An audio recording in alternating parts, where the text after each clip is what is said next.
What's your history with OCRs? This is actually my first time, but I've previously done Edinburgh half marathon and I've run lots of 5k races before, and I'm actually a friend of the team leader, and that's why I've been roped into this. Right. What does and doesn't appeal to you about OCR? What appeals to me is being part of this team. I know that the team leaders worked really hard to try and get all the people from all the different units together, and he's trying to obviously make this a RAF sponsored team. The dislikes about this is that I'm going to get cold and wet. Right. What's your experience of obstacle courses when you first joined the RAF? The RAF don't really do obstacle courses quite like that, so this is going to be something completely new and a massive challenge. They do obstacle courses a bit. Do they? They didn't when I joined up. Okay. Against other teams from other parts of the forces? I think there always is, no matter what sport that we're playing. There's always rivalry. It's always friendly, but it helps, definitely. What do you put down the rise of OCRs? Do you think it is kind of social media in a way? Social media has been a massive part of it. I've been following the Bootneck challenge for the last few months since I've signed up, and it's going places. It's really good. People from all different walks of life will take part in it, and I think that's what brings everything together. Because it's more specifically aimed towards the military, I think it's been a brilliant one for us to get involved in. It's run by the military. They know what we want. And I think that's what works. And what is it that you want that perhaps the civvies wouldn't from these sort of events? Probably to hurt myself a lot.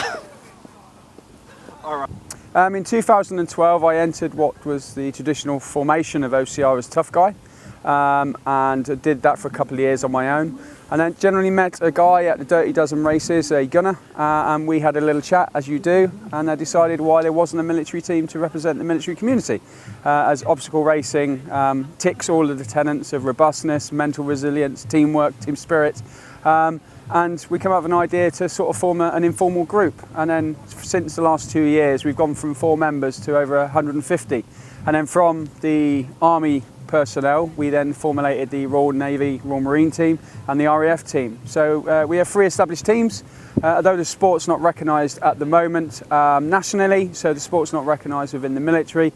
All 3 teams are sort of fighting to do what we can to try and get the sport recognised, to sort of get the people and the rewards that we get from this recognised in the military community. Into OCR. I just fancied a challenge. I fancied taking on something that I didn't think I could do. I'd split up with my boyfriend, and I knew he had some of his own challenges, so I needed my own challenge to try and match part of what he was going through. So the first challenge that I did was the Wolf Run last spring. And I did that for combat stress. I just wanted to push myself, and that was really outside of my comfort zone, and that got me hooked. Did you learn any lessons at all from doing that very first OCR at Wolf Run? Just to not give up, just to keep going. I wanted to give up after about the first K. I hadn't done any running before then. I didn't know what I was letting myself in for, but the feeling at the finishing line once I'd completed was amazing, and the team spirit, everything, I just never ever give up. I wanted to do the Bootneck Challenge because it was run by ex-Marines, and the forces are very close to my heart. My ex-boyfriend was in the Army Air Corps, and I really wanted to support the guys here that were running this.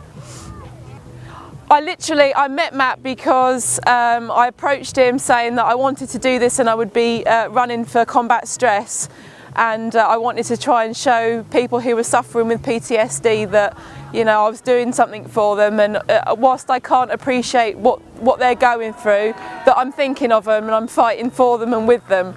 So once I approached Matt and let him know what my motives were, we got talking, hit it off, and I marshalled yesterday, and yeah, I've run it today, loved it. What's the history of this kind of club, so to speak? It's been about 12 months it's been running now, and we've done a number of different runs, probably in smaller numbers than we've got today, but we've had quite a representation at a number of different runs around the UK.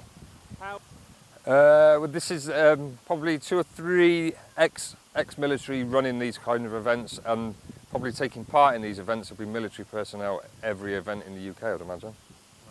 involved in running ACR? A team from our if we're in went up to run Airfield Anarchy 2-3 years ago, and it's just evolved from that. And there's rivalry when it comes to these types of Always it's massive because it's military.